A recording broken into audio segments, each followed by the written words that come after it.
स्वतःच्या कर्तृत्वाच्या जोरावर ज्यावेळेस सत्ता मिळवली जाते आणि सत्ता ज्यावेळेस जनतेची कामं केल्यामुळं वारंवार सत्ता मिळते, त्यावेळेस तुमचा एक हुकमी कार्यक्रम लोकांच्या आशीर्वादाने तुम्ही करू शकता.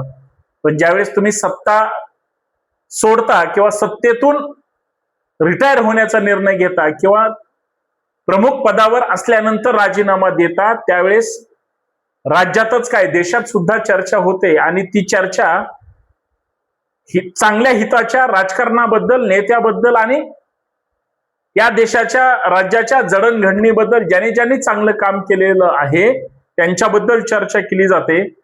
ज्यावेळेस आपण वेगळा वेगळा इतिहास वाचतो किंवा काही पुस्तकं वाचतो किंवा काही पुस्तकांमधून कशा पद्धतीच्या घडामोडी घडतात हे ज्यावेळेस अभ्यासतो, त्यावेळेस एक गोष्ट लक्षात येते की कुठलाही नेता किंवा कुठलाही संघर्ष करणारा माणूस हा सहज वर गेलेला नसतो, त्याच्या मागे खूप मोठा संघर्ष असतो.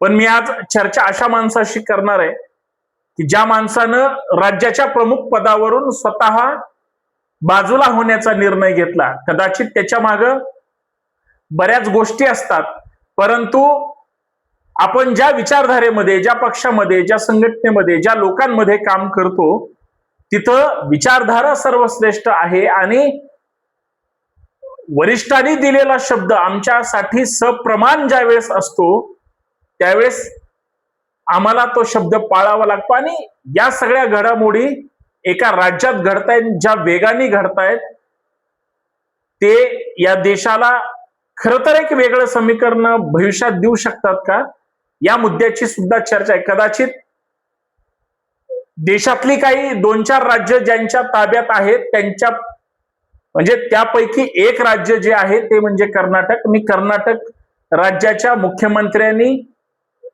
जाहीर केलेल्या राजीनाम्याबद्दल बोलतोय. काय झालं, कशामुळे राजीनामा दिला, ते नाराज आहेत का, ते पक्षातून बाहेर पडणार आहेत का, किंवा अजून कुठं ते जाणार आहेत का, या सगळ्या गोष्टीबद्दल पण मुद्देसूद चर्चा करूया. सर्वांना विनंती आहे की बंडखोर नेता या आपल्या हक्काच्या युट्यूब चॅनलवर मी ऍडव्होकेट संतोष शिंदे चर्चा करतोय. विनंती एवढीच आहे, हा व्हिडिओ शेवटपर्यंत पहा, जास्तीत जास्त शेअर करा, नवीन असाल तर बेल आयकॉन प्रेस करा, नोटिफिकेशन ऑल ठेवा आणि प्रत्येक व्हिडिओ पाहत चला. इतर व्हिडिओ सुद्धा ज्या मोठ्या आहेत, दर्जेदार आणि चांगल्या पद्धतीनं भूमिका मांडण्याचा किंवा आपलं प्रबोधन करण्याचा किंवा चांगली माहिती पोहोचवण्याचा प्रयत्न करत असतो, म्हणून व्हिडिओ इतर सुद्धा पाहत चला, शेअर करा. कर्नाटकचे सन्माननीय मुख्यमंत्री सिद्धरामय्या यांच्या नेतृत्वाखाली काँग्रेस खास करून संपूर्ण देशात जरी मायनस असली तरी कर्नाटकमध्ये नेहमी प्लस असते. आणि कर्नाटक सरकार, कदाचित प्रशासन असेल, तिथली जनता असेल, वारंवार त्यांच्यावर रिपीट अँड रिपीट विश्वास ठेवते, म्हणून ते सतत त्या पदावर राहतात आणि राज्याचे प्रमुख पद भोगतात. हे वेगळं सांगायची गरज नाही. आणि त्यांच्या खांद्याला खांदा लावून त्यांची जी दुसरी फळी आहे आणि दुसऱ्या फळीच्या नेतृत्वाखाली ज्यावेळेस काम केलं जातं, प्रत्येक कार्यकर्ता ते नेता या सगळ्यांच्या सहकार्यामुळं, संघर्षामुळं, प्रत्येकाच्या कष्टामुळं ज्यावेळेस सत्तेत तुम्ही जे बसता ती गोष्ट सामान्य नाही.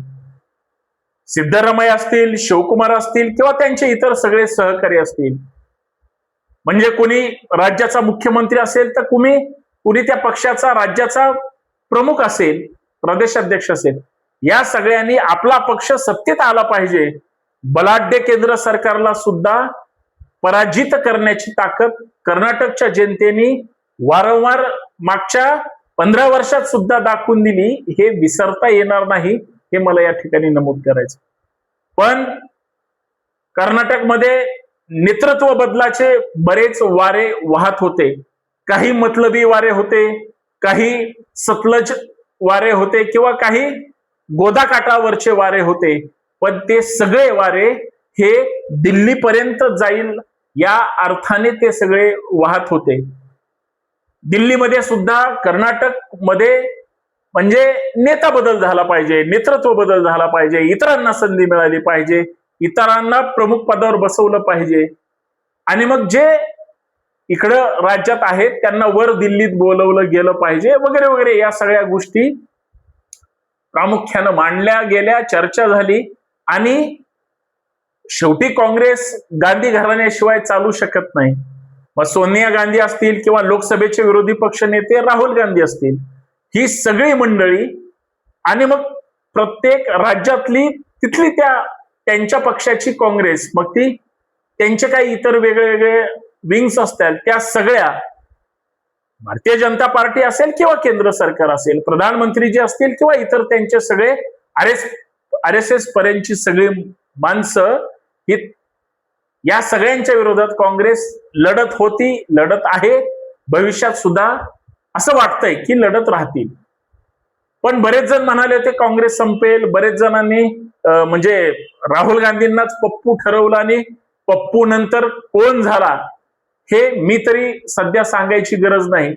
आणि जिथं लोकांमधली माणसं विभागली जात होती, जातीतली माणसं विभागली जात होती, धर्मातली लोक विभागली जात होती, त्यावेळेस भारताला जोडण्याचं काम ज्या राहुल गांधींनी केलं आणि तो प्लॅटफॉर्म कदाचित या सगळ्या कणखर नेतृत्वाचा आणि त्यांच्या वैचारिक दृष्ट्या मजबूत कार्यकर्त्यांचा जो संच त्यांच्या पाठीशी उभा राहिला तो काबिले तारीफ होता आणि त्या जीवावर ही काँग्रेस त्या अर्थानं काम करत आली.